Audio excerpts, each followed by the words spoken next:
Hello, I'm Tan Swee Cheng, immediate past president of the Institute and Faculty of Actuaries.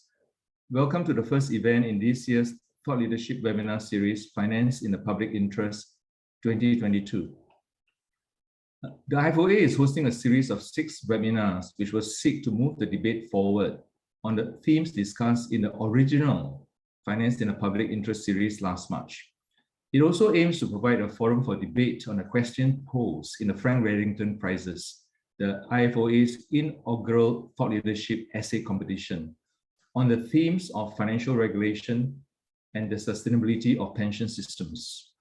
This series is part of the IFOA's wider 2022 Thought Leadership Program, which seeks to convene leading experts, thinkers, and decision makers with our global membership to debate the key issues of our time, which intersect both actuarial science and the interests of wider society. Through the series, we will provide a platform for prominent contributors within our own thought leadership community so that our members and others can understand the perspectives of a wide range of parties.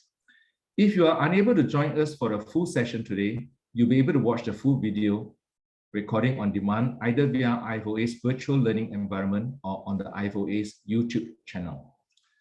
Sponsored by Milliman and Punter Southall, and building on the Finance in the Public Interest Thought Leadership Series in March 2021, the Frank Redington Prizes focus on 2 areas where the profession is using its expertise and insights to challenge orthodoxy and encourage fresh strategic thinking, and in some cases, radical challenge, which supports our public interest commitment. The prizes focus on 2 such issues, welcoming the best ideas from within and beyond the actuarial profession. The deadline for submission is 29th of April 2022, and I strongly encourage you all to consider entering the competition if you have been inspired by today's event. Further information about the competition can be found on the IFOA's website. Today's event focuses on Frank Redington, the man and his ideas. Frank Redington is regularly cited as the most influential actuary ever, and our guest lecturer, Craig Turnbull, will unpack why Redington and his achievements still continue to inspire and have an impact on modern actuarial thought over 30 years after his death. In his lecture, Craig will review some of Redington's most important ideas. He will identify the consistent actuarial principles that form a common thread across the contributions Redington made to a broad range of actuarial fields, and will highlight the ongoing relevance of Redington's thinking to 21st century actuarial practice. So, without further ado, it is my pleasure to introduce you to our guest lecturer, Craig Turnbull. Craig is a senior technical specialist at the Bank of England, although he's speaking today in his personal capacity and not as a representative of the bank. He has held senior positions in consulting, software and asset management businesses, and was formerly a managing director at Moody's Analytics. He qualified as a fellow of the Institute and Faculty of Actuaries in 2003. He was the 2013 recipient of the IFOA's Peter Clark Research Prize and is the author of the book A History of British Actuarial Thought, which was published by Palgrave Macmillan in 2017. Very much looking forward to your lecture and our question and answer session.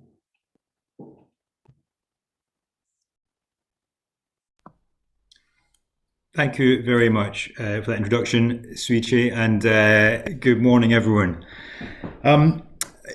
Before I sort of jump into the slides, just a few sort of, I guess, I feel like opening remarks on this. I think this is quite an interesting subject to be asked to speak on. And I think, you know, when I was asked to speak on Frank Redington, I was obviously delighted and very happy to do so. But I think I also felt a little, I feel like, sense of trepidation at trying to do this justice, because I think Redington did have a really remarkable actuarial career, you know, undoubtedly one of the most influential actuaries of all time, as Suiche mentions, and rightly regarded in that way, in my view. So there's sort of no doubt that we could take this actuarial career and really spend all 6 of these forthcoming thought leadership series talks speaking about Redington's ideas and his thinking and his work. So this morning, I think what I'll really try to do is probably have to trade off a little bit of depth for breadth, and if you like, we'll take a bit of inspiration from Redington himself in terms of trying to, if you like, take a ramble through the actuarial countryside in Redington's famous phrase.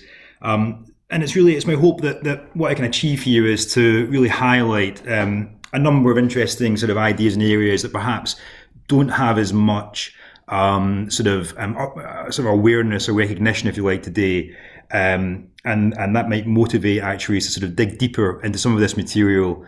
And I think that that would be time well spent to really go back to the source, if you like, here and examine some of Redington's and his peers' sort of ideas and thoughts. I think that's I've certainly always found that immensely rewarding to sort of examine our history in that way. And I think as a profession, we're very lucky to have such a sort of well recorded set of historical ideas in our professional journals.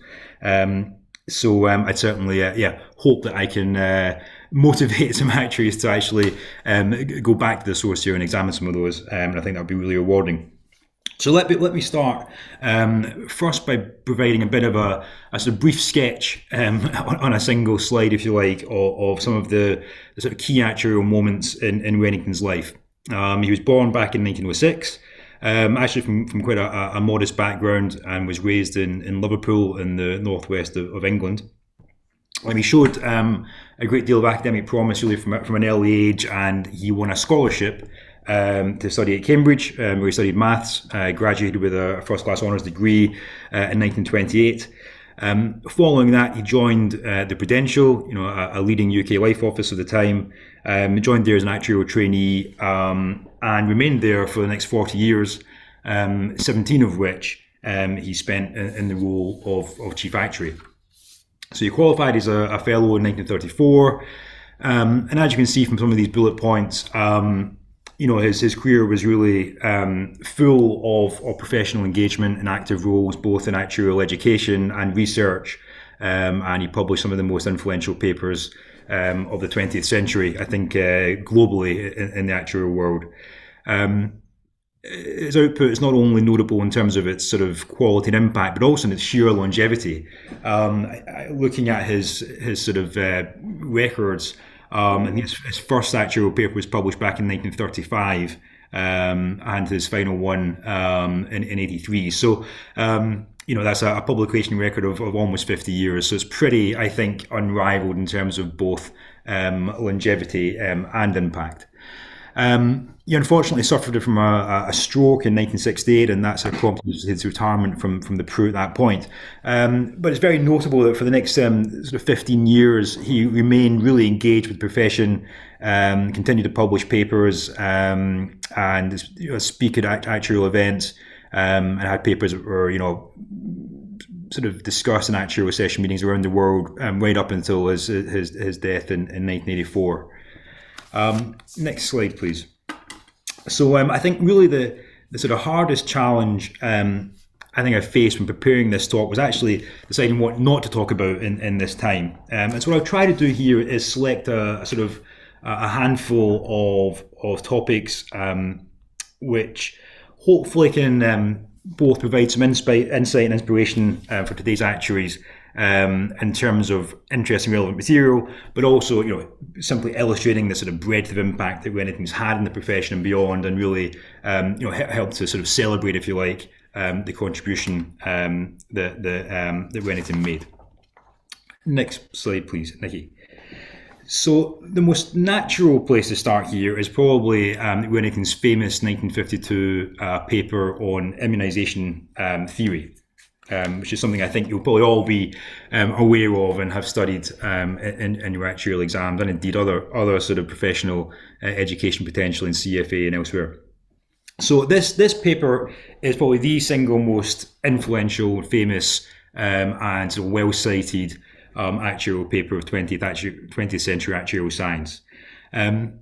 perhaps ironically, the paper isn't really about immunisation theory. The immunisation section was actually a sort of last-minute addition to a paper that was actually all about fairly sophisticated and challenging discussions of with-profit liability valuation methods. It'd be it's easy to wonder what a sort of 1950s bond trader must have thought on sort of looking up this famous paper on interest rate risk management and finding a discussion full of Zolmer adjustments and net premium valuations and natural revenue surplus discussions and so on. But nonetheless, Redington's concepts and terminology all became completely standard, not just in the actuarial world, but in the sort of bond markets and investment world much more widely. Next slide, please, Nikki. And the sort of basic idea of immunisation is very simple.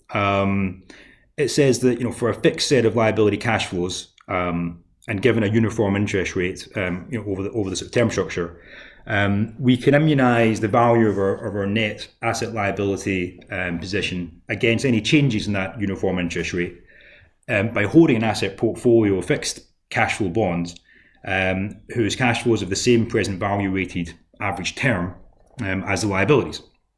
Now today we'd call that present value weighted average term duration, but Redington didn't actually ever use that term in the paper.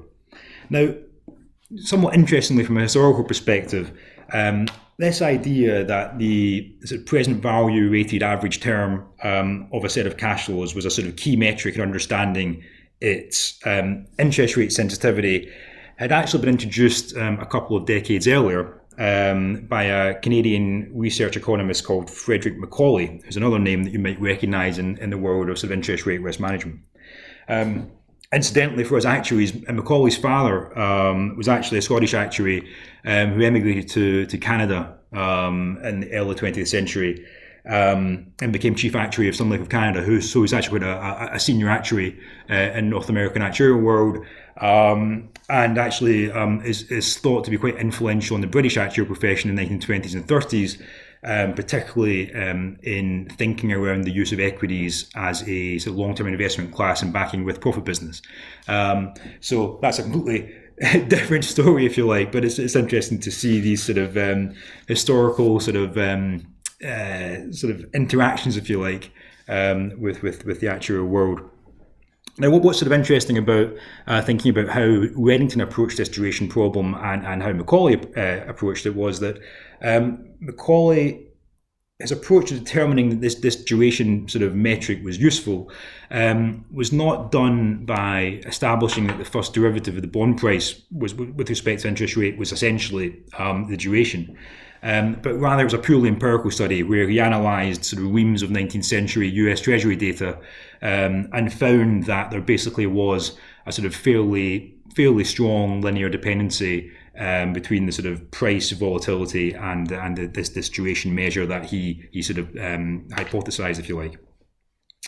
Now, Redington and indeed the rest of the British actuarial profession were probably almost certainly completely unaware of Macaulay's work here, as it wasn't at the time sort of well distributed. And unlike Macaulay, Redington's approach here to deriving these immunisation equations was not sort of empirical at all. It was simply derived logically as a piece of sort of elementary differential calculus. And when it's very notable when you read about this sort of impact this had now, and when these equations and this sort of theory was presented in this paper in 1952, his articulation of this solution in this form was really, I think it's described here in the quote as a sort of almost a religious revelation. It was an absolute thunderbolt to the profession and beyond. And so when we look back historically, it's interesting to think, well, why did this fairly sort of straightforward, if you like, a simple idea have such a profound impact? And I think there's a couple of really key aspects of this for me, which are important to draw out. Next slide, please. So one of the sort of essential points here is that at this time, back in the 1950s, the whole sort of notion of managing interest rate risk with reference to a market value based balance sheet and indeed a sort of consistent asset liability balance sheet was actually at this time really foreign to actuarial practice. So at this time, assets were valued at book values, unless market values were lower. Liabilities were valued by basically making a sort of actuary's estimate of the long run, sort of long-term interest rate that could be quite substantially off market potentially, and using that to discount liability cash flows.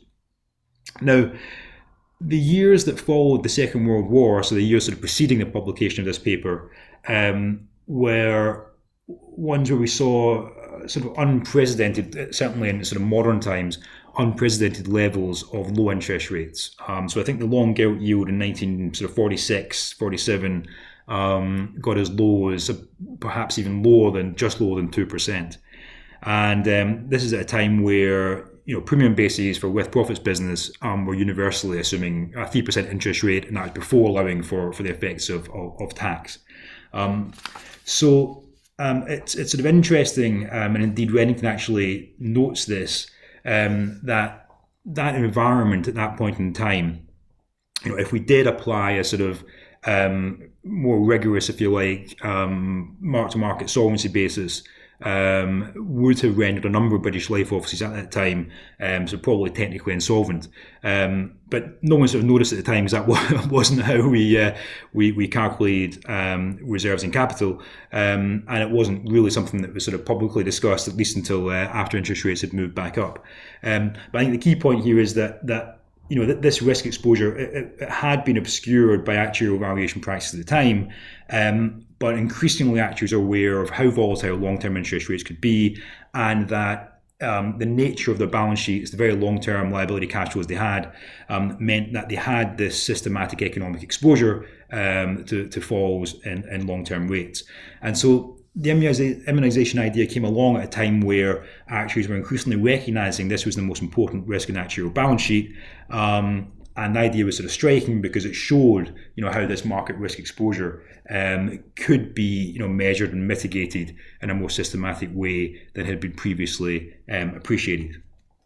Next slide, please.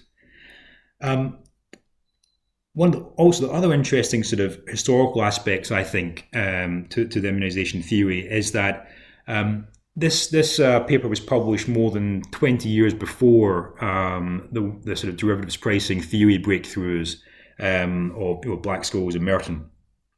And I think it's interesting because historically, because I think there's a case to be made that the immunization sort of theory is really the first example of where we have a quantitative risk management process that is explicitly, continuously dynamic and based on hedging with reference to the mathematical derivative of a market value.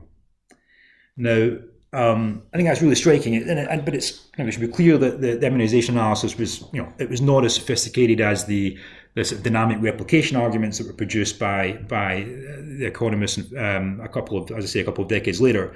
But nonetheless, if we see this quote here in the discussion of Redington's paper at Staple Inn, it does highlight, I think, how actuaries were grasping that this sort of framework that Redington was introducing could provide insight into how to dynamically manage the risks arising from the complex liabilities and guarantees that were increasingly sort of accruing on the balance sheets of British life offices. Next slide, please. And very briefly, finally, on immunisation before we move on, another interesting aspect of this, I think, is that if we sort of look at the historical sort of discussions in the actuarial profession in the first half of the 20th century, there's clear sort of evidence that some of the essential logic of immunisation had been, if you like, around the actuarial ether for many years. I think this sort of quote here provides a good illustration of that. And yet the clarity with which Redington set out the solution generated this sort of huge thunderbolt when it arrived in 1952. And I suspect that sort of general sort of characteristics, if you like, is probably not that unusual in the history of big ideas in general. I'm sure we can find many sort of parallels to that. But I think it's an interesting sort of feature. I think an interesting feature of thought leadership more generally. So I think, when we talk about actual communication skills, we're usually thinking about taking something technical and finding a way of explaining it to a layperson in accessible terms. We also need to work in the opposite direction to that. Another way, if you like, be able to sort of listen and hear almost the sort of general solution, which is being sort of discussed and sort of socialised, if you like, in the profession, and find a way to really distill that into a really clear piece of technical knowledge that can be systematically applied by others. And we'll see shortly, I think, that Redington was an undoubted master at conventional communication skills and influencing non-actuaries. But at the same time, I think this work is a really great example of him as a sort of master at working in the other direction and finding a sort of concise technical expression for some sort of less well-defined intuition that is, that is already out there and existing. Next slide, please. So let's move on from 1952 and the immunisation paper, and we'll move on a little later in the same decade. So I think as we noted in the sort of brief sort of sketch of his life, Redington was president of the Institute from 1958 to 1960.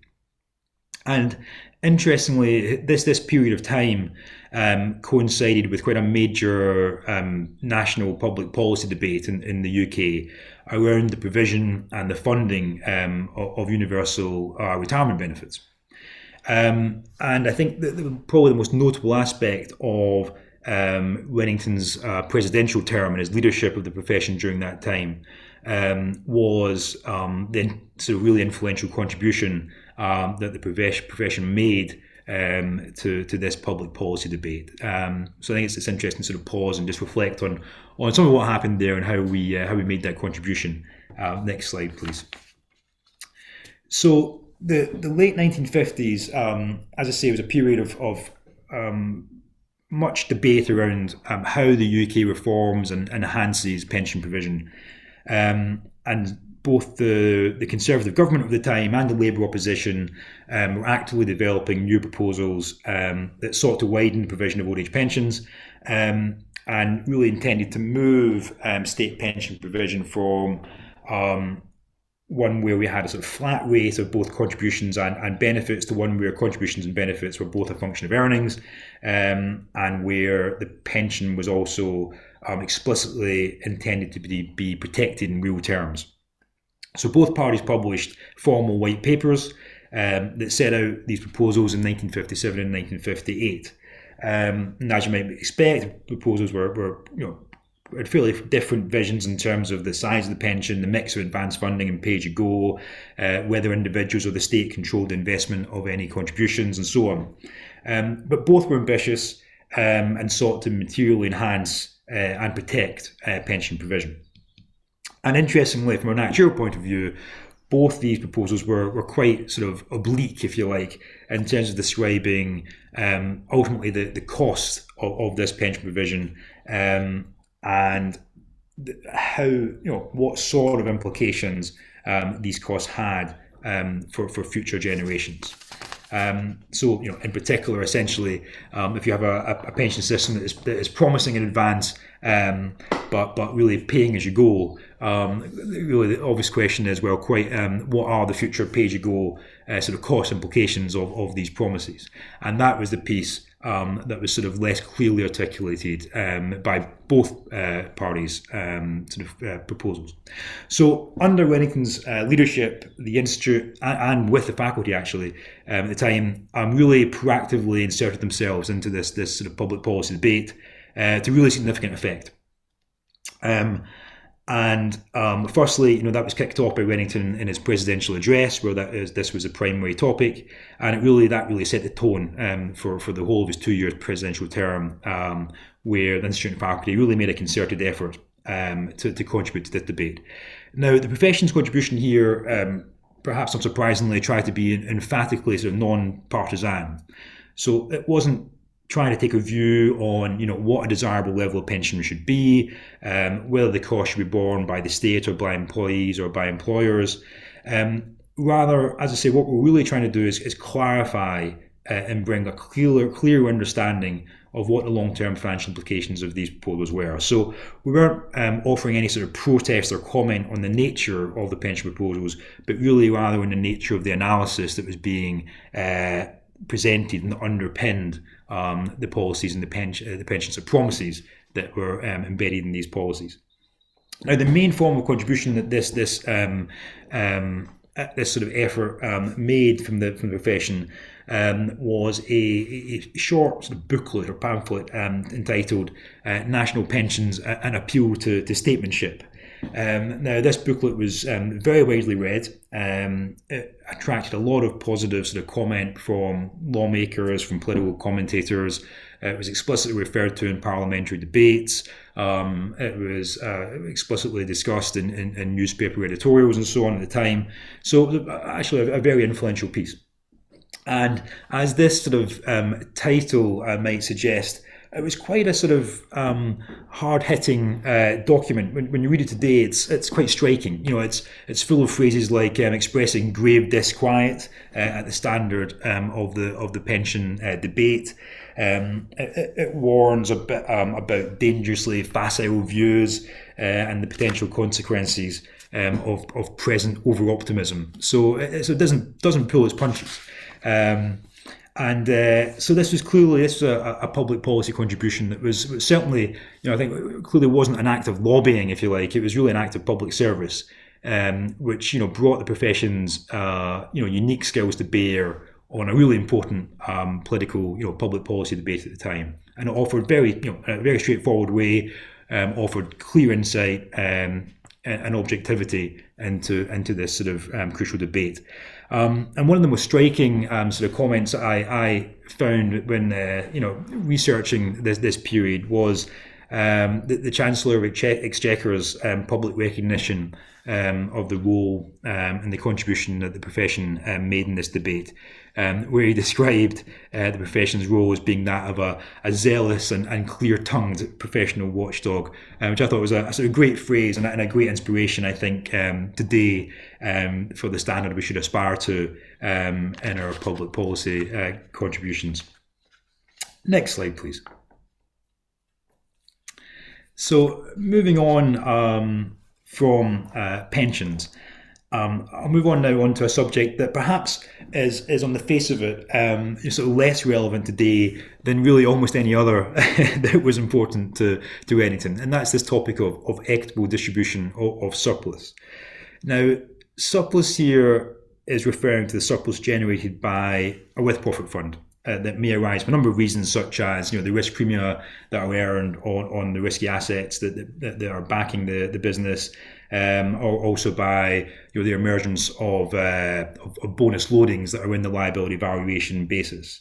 So that's where surplus is sort of coming from. And by equitable distribution here, we mean really the actuary's challenge of determining how to distribute this surplus in the form of with-profit bonuses across different generations of with-profit policyholders who may have entered the fund in quite different times and in quite different circumstances.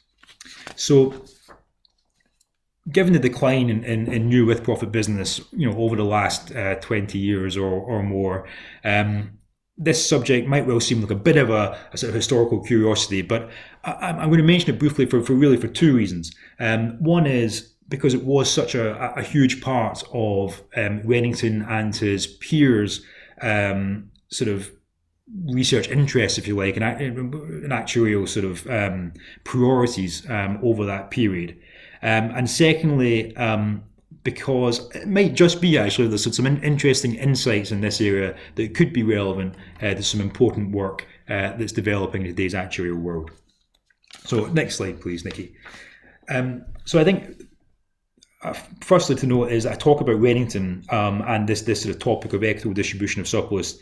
We have to recognise that it was the Prue when Redington was chief actuary that was actually the first British Life office to use terminal bonus as a means of distributing surplus to with-profit policyholders.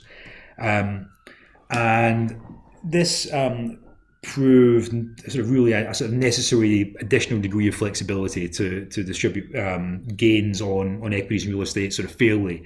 And over the following 10 years after the Prue's innovation, really virtually all UK life offices were using terminal bonus in this sort of form as a sort of standard element of with-profit business.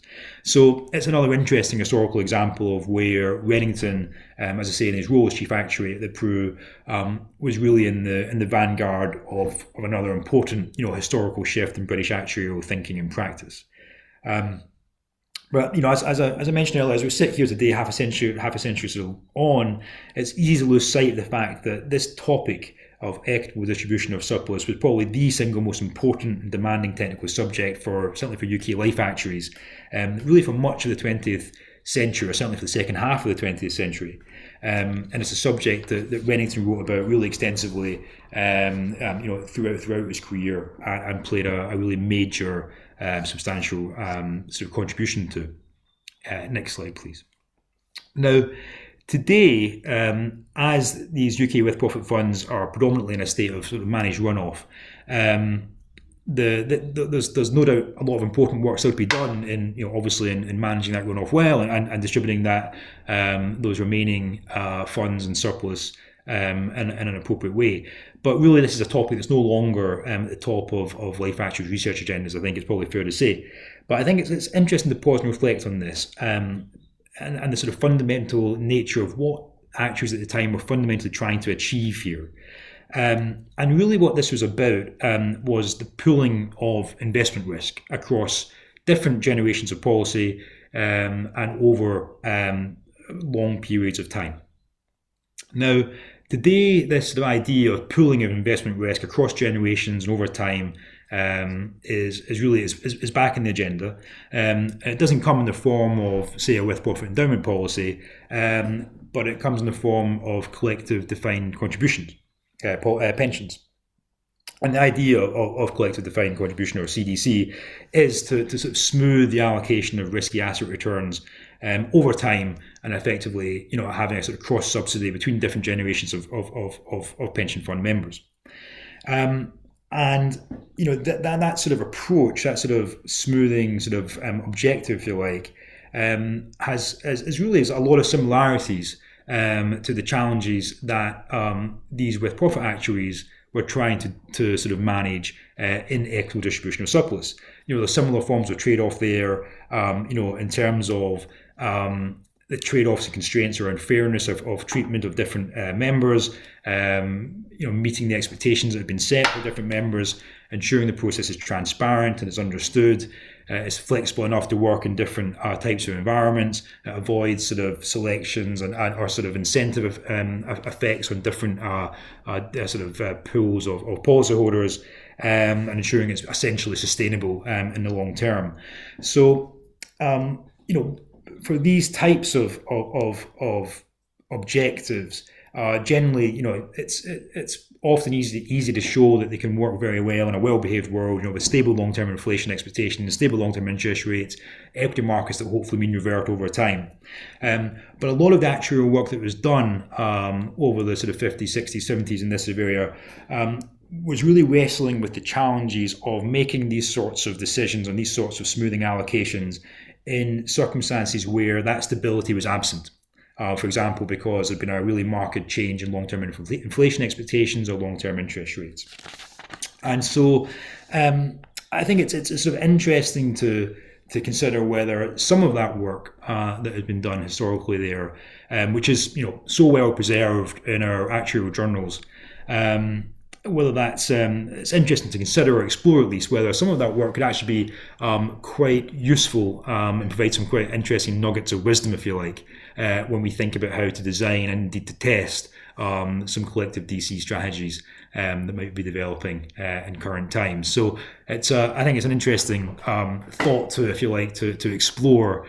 As I say, our profession has this wonderful resource, really, of so many years of really high quality sort of analysis and debate that's so well preserved in our journals, and a lot of these issues are timeless, and they recur, albeit with different sort of clothing and in different sort of forms, but a lot of the fundamental objectives and challenges and constraints are really, really similar, and so I think there's an interesting whether there's some, as I say, some nuggets of wisdom that could be found through investigating some of that material and thinking about its relevance to what we're trying to achieve today in areas such as collective DC. Next slide, please, Nikki. And so the sort of final strand, really, of Redington's thinking that I'd like to highlight this morning is what we might call, if you like, his actuarial philosophy, almost, and particularly his perspective on the use of actuarial models and really his sort of philosophical views on the limits to reliably accurate prediction and what that implied for how to do good actuarial work. Next slide, please. So, throughout Redington's career, we can find a lot of references that are consistently expressing what we might think of, or what a philosopher might call a sort of epistemic skepticism, if you like, or what we might more commonly call today sort of knowing what you don't know. And so what I mean by that is that Redington had a very clear, a strong awareness of the limits of human knowledge, and particularly he had a view that human society is too complex, sort of non-stationary, and fundamentally unpredictable to make it subject to really reliable, accurate, sort of quantitative, probabilistic statements. And a couple of examples of that can be found here. But as I say, there's evidence of this type of thinking in Redington's work, really from a very young age. Next slide, please. And so, from this type of outlook, naturally follows a skepticism about the predictive power of mathematical probabilistic models. And again, there's a number of quotes you can find through a number of many years of his work. That demonstrate that sort of skepticism or wariness of using complex mathematical models.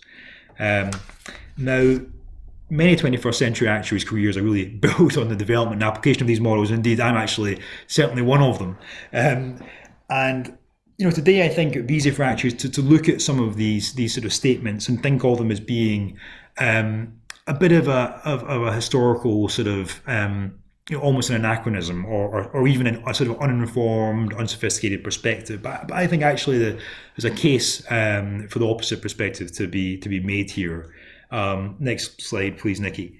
And I think it's possible to really view what Redington is saying throughout this sort of strand of his thinking as really a sort of essentially what a philosopher would think of as a form of skepticism about the use of sort of positivistic methods in social science. And that's a view that has a very long history in the history of sort of science and a sort of philosophy of science. And it's you can find a very wide sort of variety of proponents of such a view, such as Max Weber, John Venn, Frank Redington, Karl Popper, Maynard Keynes, Friedrich Hayek, many others. Perhaps the most famous current proponent is someone like Taleb, but he's certainly not the only one. Now, it's interesting to note again that when Redington had these types of expressed these types of ideas, he never explicitly referred to any sort of philosophical works. But I think one sort of notable historical clue in that regard might be found in his famous phrase where he said that an actuary who's only an actuary is not an actuary. And he made that in 1968 when accepting his Institute Gold Medal. And it's perhaps notable the way that echoes Friedrich Hayek's own phrase, which was nobody can be a great economist who's only an economist, which appeared in a book that he published the year before Redington's speech. So my guess would be that actually Redington read Hayek, read other philosophical works, and this sort of perspective he has was probably one that was not a sort of reflex, if you like, but was quite a well-considered, quite well-read sort of perspective. Now, the key thing for me on this is that this perspective is not implying that models or quantitative probabilistic approaches are useless at all. What it does imply is that the value lies in a more sort of, if you like, interpretative use of the models, where these models are used by experts to provide them with insights that they otherwise wouldn't be able to obtain. Now, I think that's quite an interesting perspective in the use of models because, in a way, actuaries' interaction with models and use of models has arguably moved in sort of the opposite direction to this over the last sort of half century since Redington's work on some of this. Increasingly, rather than using models to generate insight that might be used to inform actuarial sort of expert judgment, more work today by actuaries is focused rather on essentially being the sort of guarantors of the model's sort of truth generating ability, which is an ability which this perspective argues cannot really be attained. So in a nutshell here, I think what's important to take away from this, I think, and which is food for thought for the profession, is that I think Redington has always argued here that the profession should aim to be, if you like, the craftsman rather than merely the toolmaker when it comes to its relationship with models. And as I say, I think that's interesting food for thought on the way in which we interact and use models today and ensure we get the most use out of them as we can in delivering our professional work. And next slide, please, Nikki.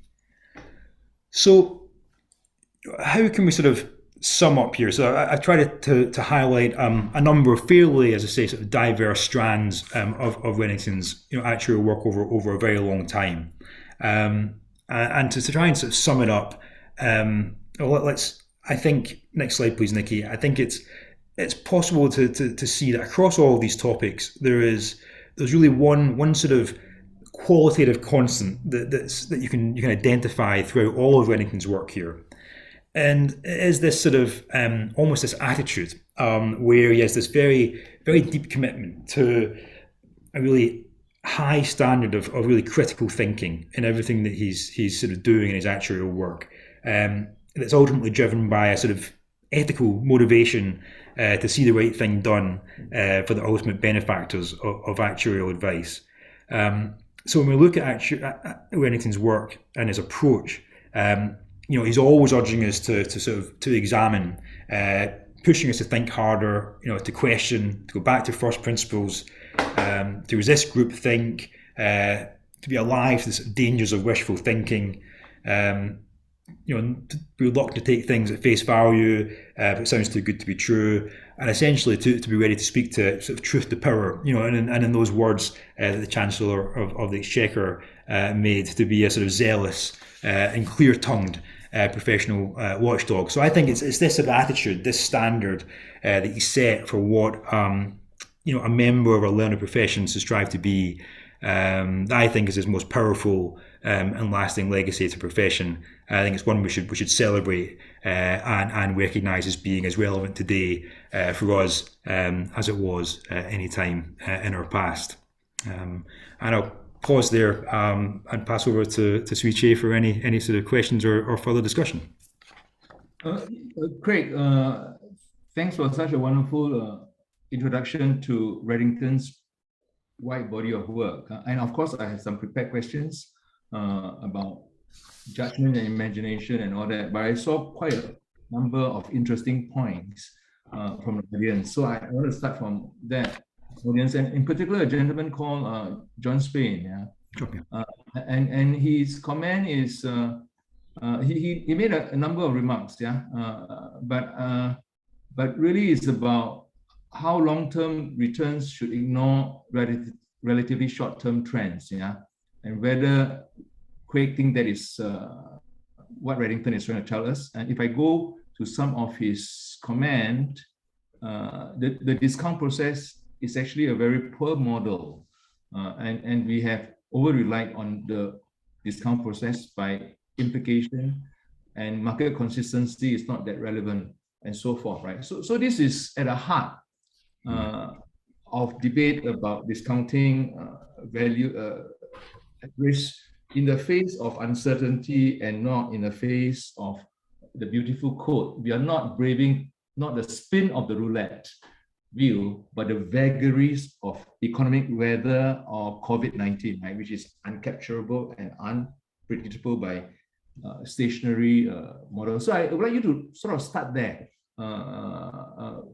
Whether Redington's contribution or thinking was right, and we should take more of that into account. Yeah, no, this is a sort of fascinating field, and again, a topic that certainly it would merit a whole session on its own.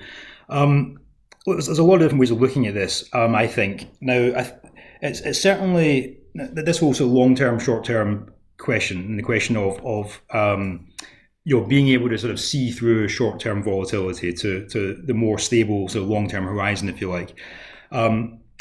There's lots of quality academic work being done over many decades now, which would support that type of perspective, in the sense that it would show that certainly asset market prices tend to exhibit more short-term volatility that is sort of consistent or sort of explicable, if you like, in the context of the long-term cash flows that they generate. So a lot of short-term market price volatility appears to be essentially variations in risk premia or variations in expected returns that essentially the long-term investor can sort of, if you like, see through by sort of holding over long periods of time.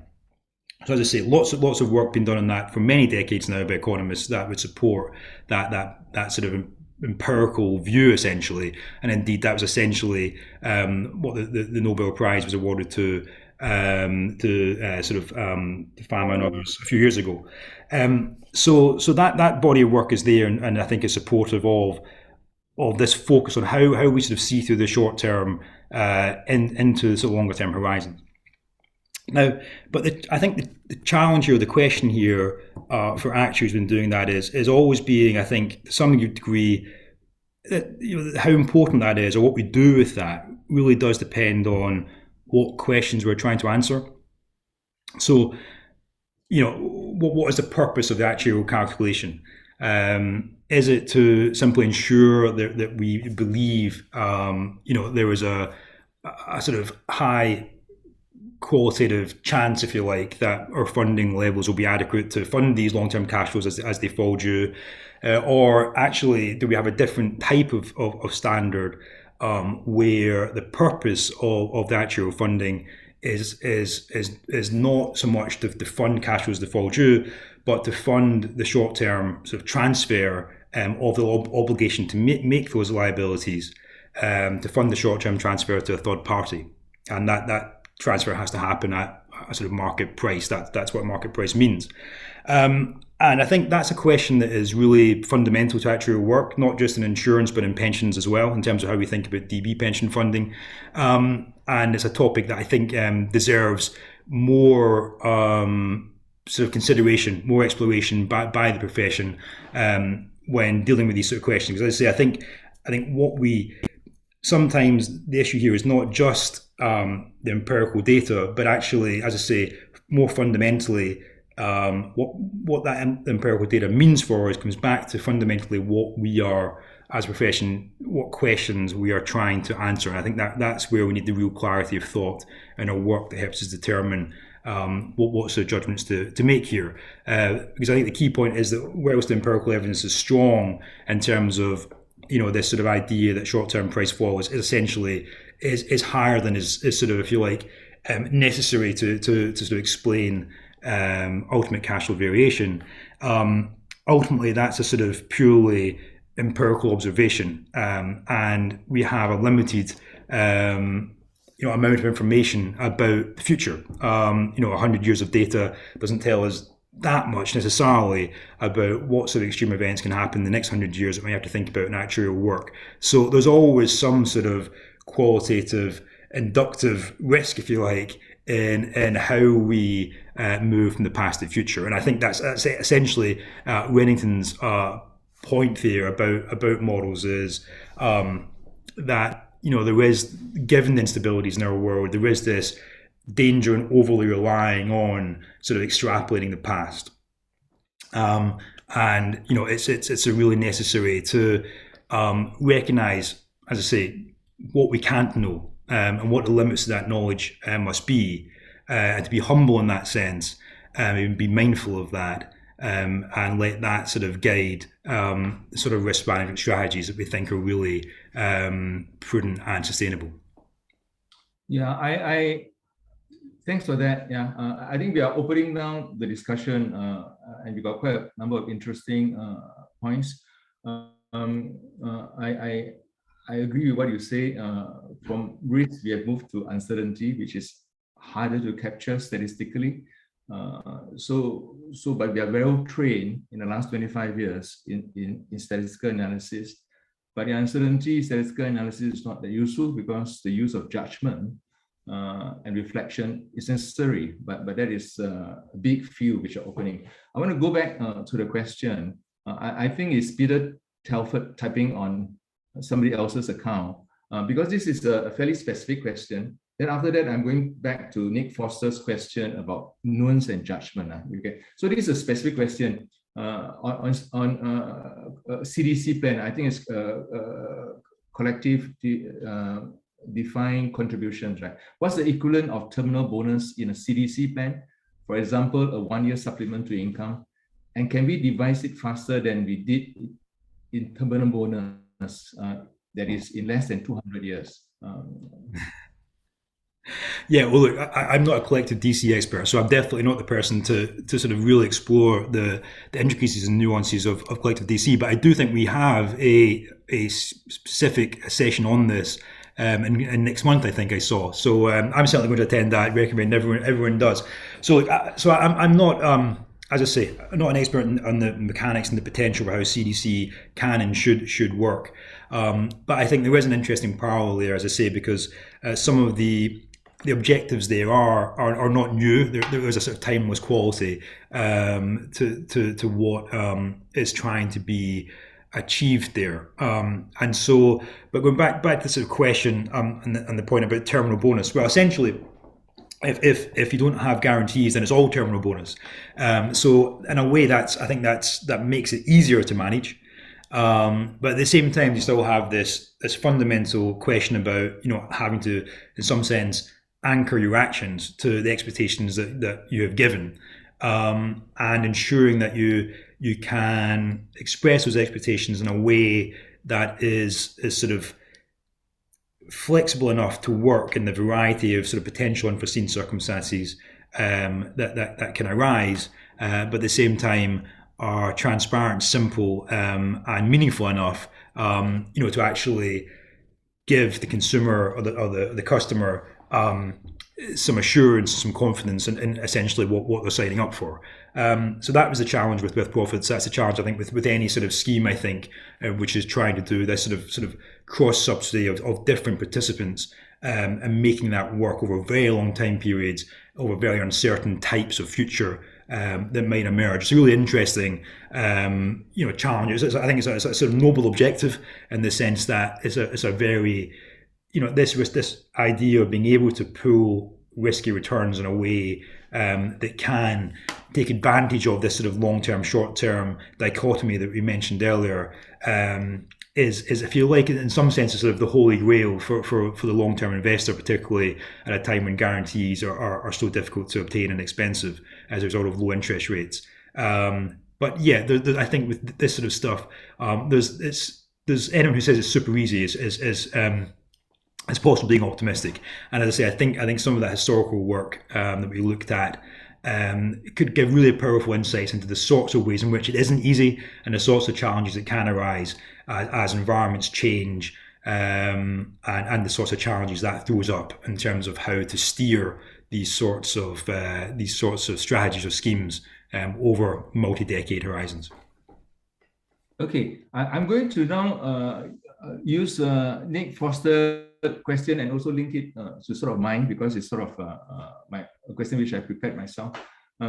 Is there this is Nick Foster's question. Is there a conflict between Redington's use of concise explanations for getting models applied more widely and his nuanced views about the use of models? Yeah, and that throws back to my own question, points of view, which I expounded on in my presidential address, which was about the actuary who is only an actuary is not an actuary, and about us being too accurate, too consistent, too reticent, and too cautious, and that we must leave enough room for judgment and imagination, right? So if you look at his writings, there's often an appeal for reflection, not quantification, an appeal to have a ramble around the countryside of numbers rather than to crush it with a present value calculation. And that kind of attitude is highly reflective, not quantitative. And that's littered in Prudential's files, where I was trained as an actuary. So I wanted to, and in the face of uncertainty, I think crushing models and computing power may not give us insight. So I want you to go into that space, this space of judgment, imagination, and it's not about quantification, accuracy. And also speaking to Nick Foster's question about Nguyen's views about the use of models. Have we become too dependent on models in the last 25 years? Yeah, and maybe we should step back a bit. Yeah, I want to speak to that space. Yeah, no, it's a really interesting point, and I think it is really interesting to reflect on the fact that, as you say, there's a potential conflict or irony in some sense, in that, Redington is perhaps most famous for this very, very simplified quantitative model based on present values, and as you say, his sort of broader philosophy or guidance in having a much more sort of reflective, nuanced, qualitative approach to thinking about risk management. I'm not sure there was a contradiction there as such, because if you look at the way Redington foresaw the use of immunization theory, he did not foresee it being used in a sort of mechanical way. He wasn't defining this as a sort of optimum or the solution, if you like. It was very much something that was used, he sort of foresaw being used as a sort of reference point, as a guide that provided insight, right? And one of the interesting things that followed the years of the publication of the immunization paper was actually what to apply immunization to. And so again, this goes into the sort of arcane details of with profits, but there was lots of discussion about, well, do we apply it to paid up cash flows? Do we apply it to expected future bonuses when it comes to defining liabilities and so on?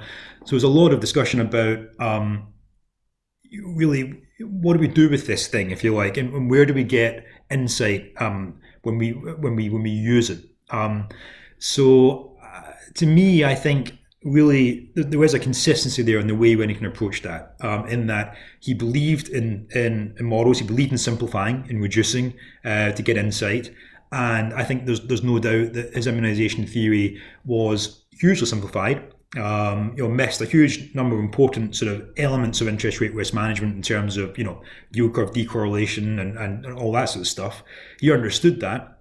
And he never, as I say, never recommended it as this sort of a mindlessly applied sort of investment strategy or solution. It was a tool that was insightful, that provided new insight that wasn't otherwise available, and provided a useful sort of benchmark and reference point for a much sort of broader set of strategic thinking and risk management thinking. So I think it is possible to very much to view, as I say, the thing Redington is most famous for is immunization theory as being consistent with that broader philosophy he had, which was, he was a highly quantitative person, right? He did huge amounts of quantitative work in mortality modeling, interest rate risk management. So we've got to be careful. What he's not saying that quantitative analysis is unnecessary or is unproductive or is useless. That was absolutely not his perspective.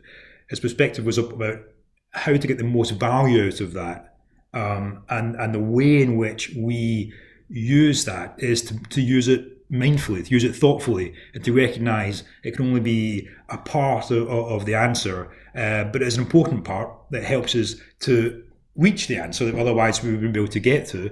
But it requires more. It does ultimately must also require some elements of judgment and of recognition of the limits of our knowledge. And his view is ultimately that's a sort of universal sort of limitation, if you like. That's not something we can solve, right? We just have a limit on what we can understand about the future, and there's a danger in pretending that the truth is otherwise. yeah, as I say, so I think there's definitely room for both almost modes of thinking, and they are complementary. But yeah, as I say, it's ultimately for me, it was about having a sort of almost a mindfulness, a thoughtfulness about the way in which we use models, which means it's not a mechanical process. We're not trying to simply build a tool which defines the truth. We're using it to help us make judgments essentially about an uncertain, intrinsically uncertain future. I think the word judgment is key, uncertainty and judgment, right? And not just sticking to the models per se. I moved to a question by Mike Harrison, who thought that many of the issues you raised were very relevant still today. But his question was, what might Redington consider a dangerously facile view in 2022? What do you think? Yeah, it's a really interesting question. And to put that in context, Redington there was talking about long-term, pension projections, the extent to which we can rely on essentially on future economic growth to fund basically pension increases that we wish to promise today, in the sort of absence of knowledge of that growth occurring. So, what Redington found dangerously facile there was a sort of, if you like, a sort of disconnect between what we kind of confidence in and knowledge of today about the future and what we were prepared to essentially promise now. And his sort of perspective was about some really lovely sort of phrases about committing our children to paying us pensions that we aren't prepared to pay our own parents, and that sort of perspective. So yeah, as ever, his writing is actually really rewarding just to sort of to read and enjoy. Today, well, crikey, there's no doubt we live in a challenging world with with real interest rates at the levels they're at. We have a challenge which I think Redington would have recognised as unexpectedly, demanding in terms of long-term savings provision, retirement provision, and so on. And so if we sort of updated, I think Redington's analysis of that sort of 60-year, sort of funding of state pensions for today, I'm sure it would be challenging reading, and I'm sure that's work that's very ideas that are very familiar to many actuaries who are sort of tackling that problem. So yeah, we live in challenging times. There's no question of that, I think. But I think that what Redington's work really does is highlight or provide a sort of benchmark, if you like, for the way in which the profession should use its its analytical and objective, independent sort of public policy position to continue to be zealous, if you like, in setting forth its views on some of these public policy challenges, and contributing to the debate. So that was certainly something I took from Redington's work, was that sort of inspiration to really continue with those efforts as a sort of as it was described, a sort of zealous, independent sort of watchdog. I'm going to ask a question from Malcolm Slee, and then go towards the more philosophical questions raised by James Toll. I can't see the full name here, as well as Sally Calder, about our stance as a profession. Malcolm Slee's question is a straightforward one. If you give a prediction, say on longevity, which turns out wrong, we get criticized. If you don't give a prediction, we get criticized for not expressing a view. How would you get around that dilemma? It's a very good question. Look, ultimately, actuaries have to work in a quantitative currency, right? We have to find a way of ultimately boiling something down to a number, at least in the system that we work in today, where there is no form of sort of risk pooling or risk sharing across policyholders. So yeah, that is there's no kind of easy escape from that. And again, that's very different to Redington's time in a way, because in Redington's world, he was very clear that really one of his sort of forms of solution to that dilemma was really that there should be, and it was important that there was an element of the balance sheet that was in a sense variable in terms of its benefits.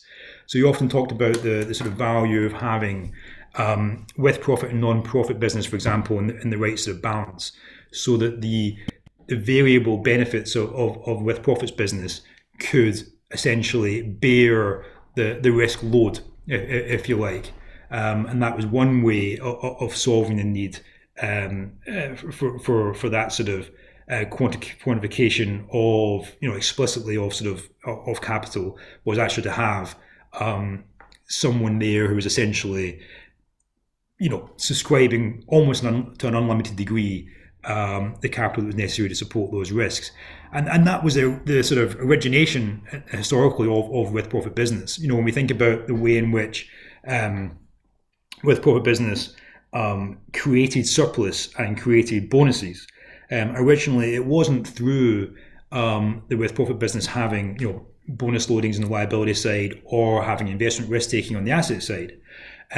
Actually, the with-profit surplus in the original conception, if we go back to the late 1700s and the origination of Equitable Life, originally all of the with-profit surplus emerged from non-profit risk-taking, in the sense that the with-profit policyholders provided unlimited liability, so essentially we're on call for unlimited capital to support the non-profit business and the risk that were in it. And the reward for that was obviously that the non-profit business was priced to generate return, and that return went to the with-profit policyholders who were providing the capital. So that's a really different type of system that sort of mitigates or avoids the same need to really sort of quantify that the degree of risk in that non-profit business is 42. It doesn't matter if it's 42 or 44 because you have someone signed up to essentially provide unlimited cover in the event that the risk does materialise. And so it's a very, very different system, clearly, to the one we're in today, where we've got the demise of with-profits, with the demise of that form of if you like, of risk-taking and providing capital to other types of business. And that means that the only solution to that is that there is a sort of an explicit quantitative capital requirement that has to sit on a balance sheet to support fixed benefits and fixed guarantees. And unfortunately, there's sort of no easier way out of that. But I think it's interesting that when Redington was around, there was an easier way out of that, if you like. There wasn't the same need to quantify today that level of support that was necessary, because as I say, there was this sort of pool of risk takers essentially within the business who were providing to some degree the capital to support that. So it was certainly an easier problem in that regard, and there's an easier solution, I think, in that regard in Redington's time than the one we have today when it comes to supporting insurance risks. So yeah, I think it is generally harder. It is more of a dilemma today how we do that, and there is no sort of escape from the fact that whether we like it or not, we do have to ultimately come to a quantification, a number that we have to say is the right amount to that's adequate to hold in the balance sheet to support the risk that they're on the balance sheet today. But I think what Redington's highlighting is that ultimately we need to be mindful that from an actuarial perspective, we're never going to build a model which will give the sort of right answer to that, and we've got to sort of recognise those limitations, and that should be a part of the process, if you like, of how we build and use models to make those types of assessment. Thanks for that. I think I'm going to the home run. I will combine question from James Tool, the name was truncated, and Sally Calder, and then ask another question from Sally Bridgeland, which is a lighter question, and then you brought the discussion to the close, right?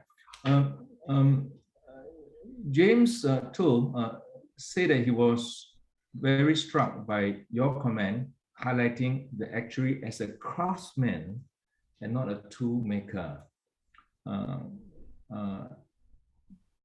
One just has to think skeptically about common correlation assumptions in capital models or the dangers of lack of insight into more complex AI data models.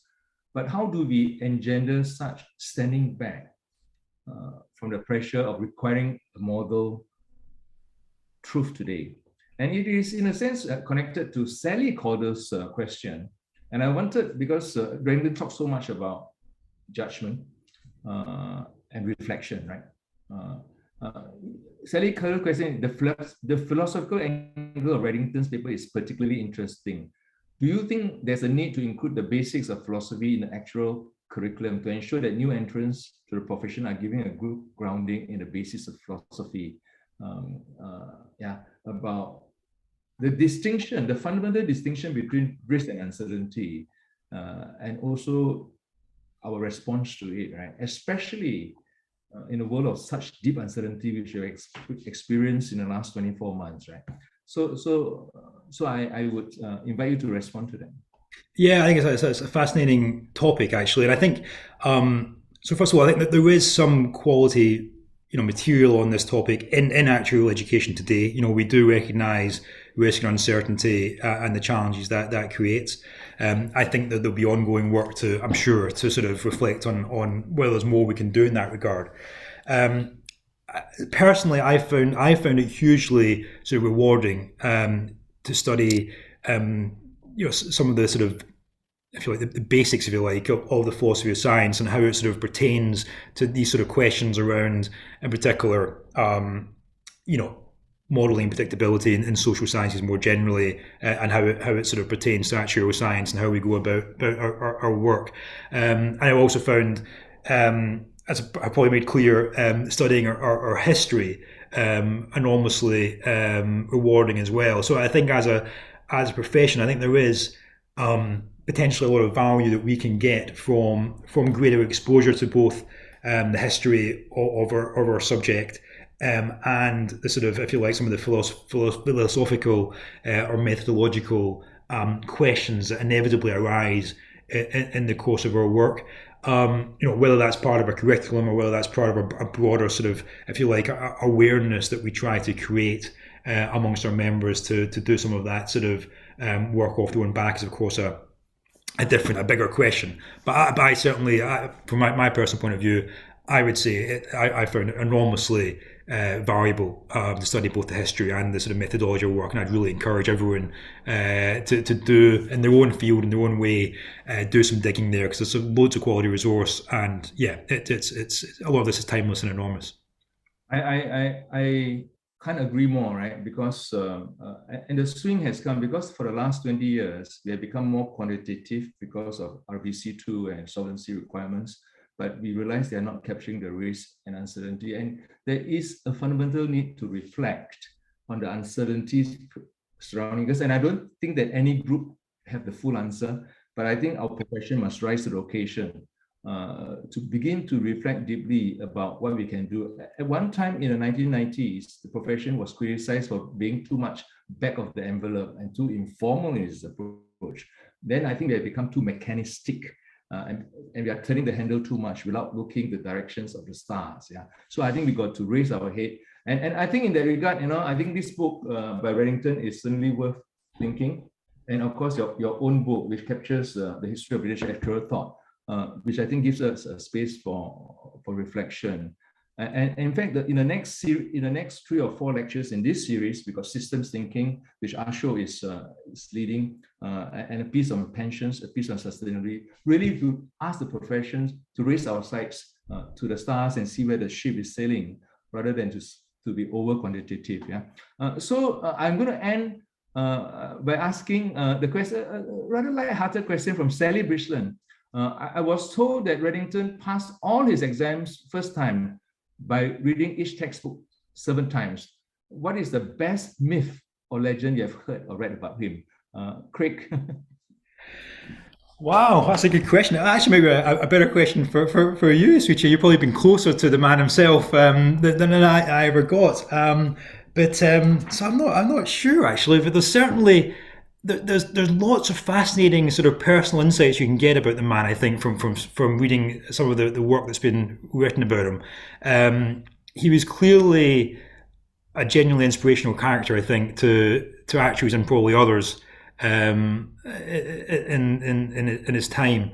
One of the most, I think, kind of remarkable things I read about the man, I think, and sort of observing him, if you like, from afar, was in the book that Suiche just noted there, the actual countryside book. There's a description or a documentation of a dinner and a speech.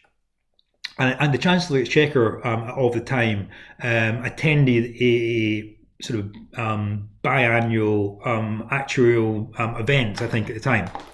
And it was really wonderful to sort of, the Chancellor made a speech, Redington made a reply, and it was really wonderful just to sort of, actually observe his character and how he sort of interacted with this sort of great statesman, and the sort of almost the sort of banter and the chat they had amongst themselves. It really sort of, I think, highlighted the sort of quality of his character, and it was really interesting. So that'd be one thing that, in terms of a light-hearted sort of piece that can tell you more about the man and the person.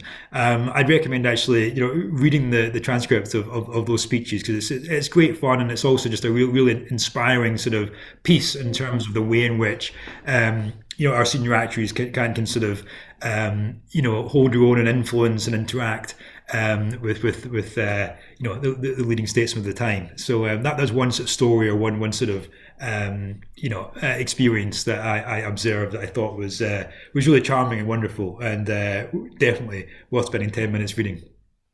I can tell you a short linkage to my own career. I joined the Prudential in 1981. By the time he has retired, but his papers are in all our folders, and it's beautiful language, right? Beautiful language on how he writes, right? And I strongly encourage those who want to pursue it to read A Ramble Through the Actuarial Countryside. And I would say that the BSMD strategy and my presidential address was in many ways modeled on him, right? Because he asked us not just to be accurate, cautious, and reticent, but to have courage and imagination. And he's the most amazingly curious person. And he got scores on tennis scores and all that. Curious, imagination, courage, and the growth mindset. Right? He has never stopped learning as a man. A great example. So on that note, I would end the discussion with you. I think it's such a stimulating conversation. I strongly encourage people who want to. I think this is still available. A Ramble Through the Actuarial Countryside, and he writes beautiful English, right? And of course, create your own book, yeah, because this is a good introduction. We live in a world where more judgment and imagination is required, and Redington personified that spirit in his time. I think we should encourage our young actuaries to come forward, to think boldly, because the world needs you. Yeah. So on that basis, I think I thank you, Craig, for such a wonderful introduction to Frank Redington, which not every one of us would know. So with that, I think I will go to the closing remarks session, right? And I would also invite those who are in a panel to join the Zoom later on, which I will send out on closing this Zoom. Yeah. So now I will now draw the events to today's close, and I thank all of you for attending.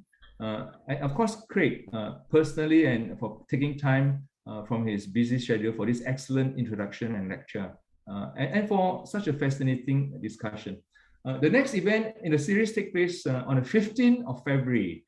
Ashok Gupta, who is the chair of IFOA FinStic Management Committee, will be joined by Nicola Ranger, Deputy Directors of the Center for Grading Finance and Investment, and Neil Kentel, Principal and Consulting Actuary, Milliman. They will discuss how systems thinking can be used to improve finance. You can register for this event in the IFOA events page. So this concludes today's event. I thank all of you for attending. And for those who are in the panel, could you join me in a Zoom discussion, which I'll send out? Yeah. Thank you and bye-bye. Thanks.